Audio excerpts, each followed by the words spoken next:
Você já pensou que legal seria saber da ficha completa do Ryomen Sukuna? Com todas as perguntas que Gege Akutami respondeu acerca dele, todas as suas informações. Seria bem legal, né? Então, é isso que eu vou trazer nesse vídeo, malandro! Vamos saber de tudo sobre a ficha completa de Ryomen Sukuna do anime, ou mangá, se você preferir chamar, de Jujutsu Kaisen. E tudo de acordo com o fanbook oficial, beleza? Então fica até o final do vídeo pra você saber de tudo acerca desse personagem, que é, de longe, um dos mais incríveis da obra e um dos melhores vilões que nós já vimos.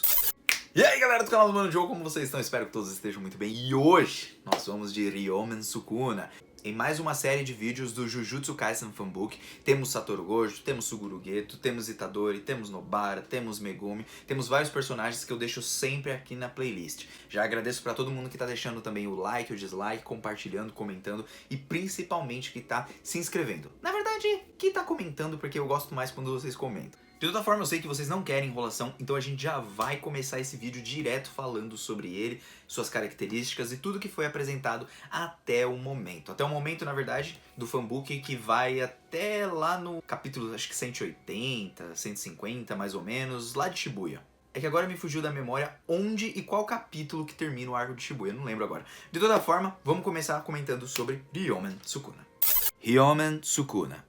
Ele é um objeto amaldiçoado, e a sua classificação é de objeto amaldiçoado de nível especial. As suas habilidades são abrir, destrinchar, filetar e a expansão de domínio Fukuma Mizushi e feitiço de reversão. Sua preferência e interesse está em comer, e ele não gosta de nada em especial, porque ele não liga para nada além de si mesmo. E aqui temos algumas perguntas que Gege Akutami respondeu acerca desse personagem. E vamos para elas. O que o Sukuna faz quando está dentro do Itadori? Então, ele fica pensando longe. Ele é um mestre em matar o tempo, já que passou 1000 anos fazendo isso. Por que o Sukuna, mesmo dentro de seu domínio, tem a aparência do Itadori? Então, como ele encarnou, a imagem do Sukuna atual é a do Itadori. Quando o Sukuna não aparece, ele enxerga com a visão do Itadori? Se sim, eles assistem filme juntos? Então, sim e não. Foi dito que o Sukuna já foi um humano. Quer dizer que ele era um feiticeiro Jujutsu na época em que era vivo? Sim, ele foi, de fato, um feiticeiro, mas eu, pessoalmente, diria que ele estaria mais próximo de ser classificado como um desastre natural. Ele se lembra da época em que era humano? Sim, sua memória permanece a mesma. Por outro lado, é difícil dizer se o próprio Sukuna ou as pessoas ao seu redor o consideravam um humano. Quando humano, Sukuna era temido por todos, assim como Gojo? Então, não tanto se compararmos com o Gojo. Não que ele não fosse temido, mas os mestres das maldições e os espíritos amaldiçoados daquela época eram muito mais malignos do que os da atualidade. E com o passar do tempo, essa situação foi se acalmando, até que voltou a se agitar com o nascimento do Gojo. Como ele era tratado pelas pessoas ao seu redor na época em que era humano? Olha, todos tinham muito medo dele. Sukuna era o rei das maldições, tanto antes quanto depois de se tornar um objeto amaldiçoado. Afinal, o que dá prazer ao Sukuna? É comer. Qual o gosto dos dedos dele? Então, como é cera cadavérica, acho que deve ter gosto de sabonete. Quando um espírito amaldiçoado ingere o dedo do Sukuna, sua consciência emerge? Não, espíritos amaldiçoados não têm capacidade para se tornarem receptáculos.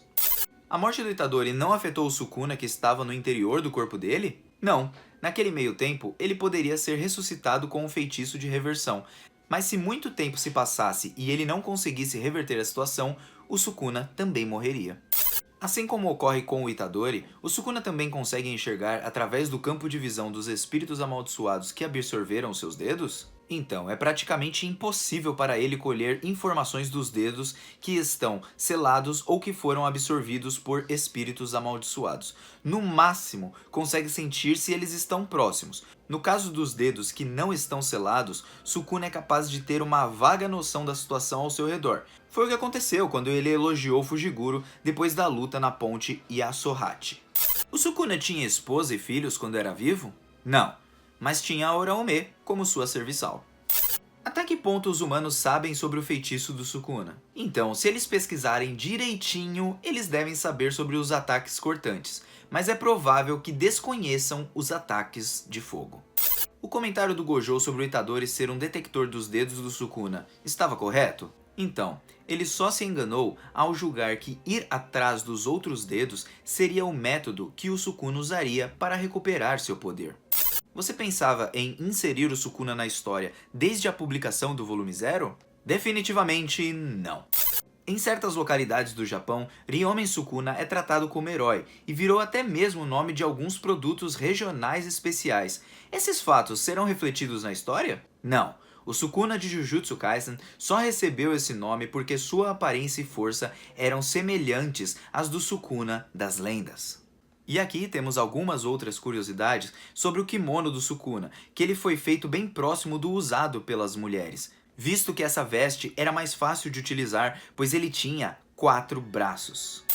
Pessoal, essas perguntas do Sukuna rendem pra caramba, e eu quero comentar sobre cada uma delas que são das partes mais importantes aqui junto com vocês, e gostaria já de saber o que vocês acham sobre o Sukuna. Uma das coisas que são bem legais de saber é sobre essa parte que ele diz sobre o que o Sukuna faz dentro do Itadori. E bom, ele fica lá matando o tempo, deve ficar jogando uma bolinha, deve ficar brincando, deve ficar lá parado, olhando a morte da bezerra, não faz nada demais. E sobre a aparência dele, como ele encarnou no Itadori, ele assumiu a forma do corpo do Itadori, né? E essa não é a sua aparência real, como nós podemos ver. Eu vou mostrar uma imagem do verdadeiro Ryomen Sukuna das lendas, vou deixar aí rodando pra vocês. Pra gente ter um pouquinho de noção que mesmo que o cabelo dele seja um pouco parecido com o Itadori e tudo, a aparência de fato não é igual. Agora fica o questionamento, se ele usa roupas, kimonos, né, que se assemelham muito às roupas das mulheres, será que ele conseguiu alguma forma de criar uns 4 braços? Porque, de toda forma, ele era um humano. Agora, como ele nasceu com esses 4 braços? Ou então, como ele veio a ter esses 4 braços? Eu consigo teorizar dentro da minha cabecinha que talvez ele comia até os próprios espíritos amaldiçoados, até porque a gente vê aqui no fanbook que ele adora comer. Então, bom, ele já causava com todo mundo, já fazia um monte de coisa, comia seres humanos, a gente sabe, ele era canibal. E a Uraume é quem fazia os seus pratos, ela que ia lá e preparava os humanos ali para ele digerir. Então pode ser que a partir disso ele também tenha comido espíritos amaldiçoados e a partir de talvez ele conseguiu adquirir lá os mais 2 braços além dos 2 que normalmente nós humanos temos. Outra coisa legal é que o Sukuna vê tudo que o Itadori tá vendo, então, de toda forma, ele sempre tá olhando, olhando e olhando, né? A resposta que o Gyakutami também responde que não é assistir filmes. Obviamente o Sukuna deve ficar dormindo quando o Itadori assiste alguma coisa, mas quando tem alguma coisa interessante, ele sempre tá de olho ali pra poder aparecer no momento exato. E bom, gente, com os capítulos recentes, a gente viu uma fala da Uro dizendo que o Sukuna ele era um desastre natural. Uma pessoa que ligava apenas para o seu próprio ego e por isso ele era brutalmente forte. E por isso, pessoas que são desastres naturais, que só ligam para si mesmo, que têm um ego muito grande, tendem a ser feiticeiros jujutsus muito fortes. A gente viu que isso não é totalmente verdade pela aparição do Yuta, embora o Yuta não seja mais forte que o Sukuna. Mas se ele é considerado um desastre natural, é porque ele surgiu como um humano absurdamente muito forte desde o seu nascimento, assim como todo feiticeiro Jujutsu, e a partir da sua maldade e por ele ser muito maligno, assim como os espíritos amaldiçoados e os mestres de maldições da Era Heian, que é de onde surge o Sukuna, nos mostra que o cara era muito forte. Isso não significa que os feiticeiros de hoje são mais fracos do que o da era anterior. Na verdade, aqui Gyakutami diz bem que eles são malignos, eles são maus, né? Não necessariamente eles eram os mais fortes do universo e blá blá blá. Pode ser que nós tenhamos menos feiticeiros Jujutsu do que o normal, até porque a gente já viu que o número de feiticeiros diminuiu muito com o tempo que foi passando, tanto que o Sukuna quer que a Era Heian volte, né? Essa era onde você podia matar, morrer, é uma carnificina muito louca. E até por isso a gente pode ver que ele é realmente o rei das maldições. E não só isso, ele já era antes como feiticeiro Jujutsu, rei das maldições, e agora, mesmo como objeto amaldiçoado, ele continua sendo. E aí fica o detalhe, será que o Sukuna, quando ele se transformou em um objeto amaldiçoado, ele pegou e se transformou pelo seu próprio poder? Como será que ele deve ter morrido? Eu acredito que ao morrer, ele separou vários pedaços ali, porque ele tinha 4 braços, dividiu cada dedo ali, cortou cada dedo, fez algum tipo de contrato para que ele voltasse à vida num tempo depois e continuasse existindo como espírito amaldiçoado, e talvez até tenha passado pelo processo de ser um feto amaldiçoado, evoluindo conforme o tempo foi passando. Mas isso é só uma teoria, eu não faço a menor ideia se é realmente isso que aconteceu. Outra coisa legal de saber é que espíritos amaldiçoados não têm a capacidade de se tornarem receptáculos. Apenas os humanos podem se tornar receptáculos, e o Sukuna ele não consegue enxergar a partir do que um bicho lá, um espírito amaldiçoado, come o seu dedo. Ele pode sentir se o dedo estiver próximo, mas se o dedo não estiver próximo, ele nem sente a presença dele. Então sim, ele meio que funciona como um radar, mas só se você chegar perto desses dedos. E quem sabe um desses dedos do Sukuna esteja na própria China e o Kenjaku tenha ido lá para pegar um desses dedos e fazer esses negócios. O que vocês acham? E por fim, a última coisa que eu gostaria de comentar é sobre o feitiço de reversão. Como o feitiço de reversão poderia ressuscitar o Itadori. Porque muitos dizem que o Sukuna não tem o poder, por exemplo, de ressuscitar a Nobara, ou que ele não tinha a capacidade, por exemplo, de curar o próprio Junpei, porque é isso que o Itadori pensa na cabeça dele e que o Jogo também chega a mencionar nos capítulos atrás. Porém, o Sukuna nunca disse isso de fato. E outra, o Sukuna é ruim. Ele nunca iria fazer alguma coisa de bom pro próprio Itadori.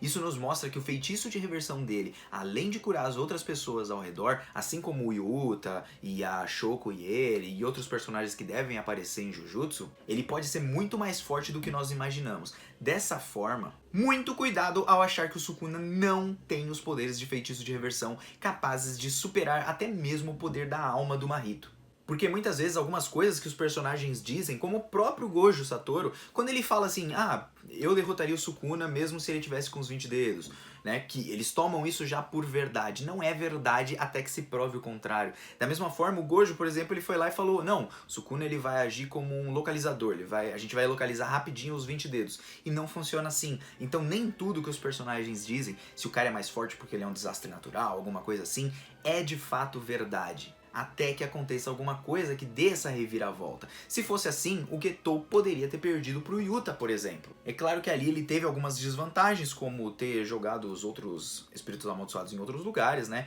E acabou que ele não estava com a sua força máxima contra o Yuta, porém ele teria vencido se fosse assim. E não, o Yuta venceu com o poderzinho do amor. Então, gente, nunca pode se dizer alguma coisa desse tipo, porque feiticeiros mentem e Gegeko também mente pra caramba na sua obra. Ele joga isso daí pra gente ficar aqui teorizando, e aí aquela coisa se quebra. Então, sempre vamos com calma, até acontecer, não acredite de fato no que os próprios personagens de Jujutsu muitas vezes dizem, tá bom? E bom, é assim que eu encerro esse vídeo, espero que vocês tenham gostado. Se tem algum adendo a fazer a mais sobre essas perguntas aqui, deixa aí nos comentários, tá bom? Me falem o que vocês acharam das minhas teorias, e vamos até o próximo vídeo, que deve ter outros personagens, agora só vem os irrelevantes, vamos dizer assim, né? Que é o que o pessoal não liga tanto, mas são interessantes, né? Tem a Riko Amanai, que aparece ali na saga da Estrela Tumbar, é que eu não lembro agora, o nome é muito grande da saga. É a saga do passado do Gojo e do Suguru Geto. E vai ter ainda a irmã do Megumi, o avô do Itadori e algumas outras informações sobre os personagens que tem aqui no fanbook oficial, beleza? Te aguardo num próximo vídeo e tô indo nessa. Beijo no coração. Fui!